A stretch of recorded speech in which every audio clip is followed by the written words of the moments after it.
Hello from Miviton. How do we use Lister Hero?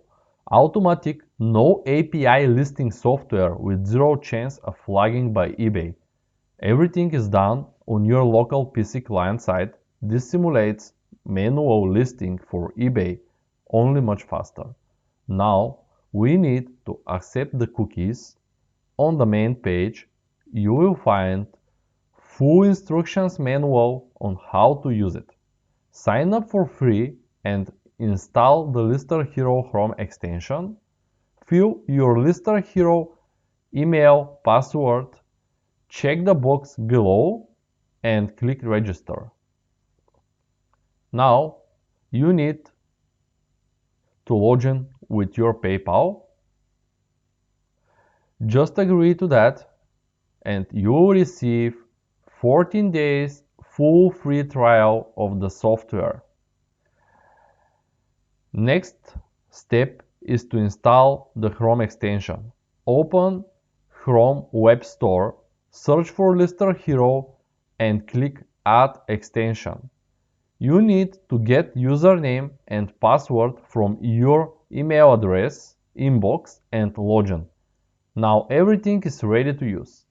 Just don't forget to pick your eBay market from the bottom right corner of the plugin.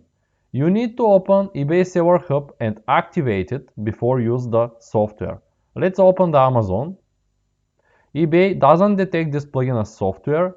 You can't be flagged because don't use API and works locally on your computer. Let's see. Just open some product in Amazon, Walmart or any other supplier that you want. With this lister, you can also list items from eBay to eBay. After you're logged, you need to click on the button Copy Listing. You will be redirected and after 15 seconds we will have new item in our inventory. Click Insert Data button. Now all data is in your eBay listing. With Upload Images button, you can automatically upload all images from the original listing. If you see exclamation mark, you need to remove the last photo and click Import. Fill Buy It Now price, check for the last time and click List the item. That's it. Only 15 seconds. Don't forget to subscribe to my channel to receive more actual information about dropshipping. Thank you and have a nice day.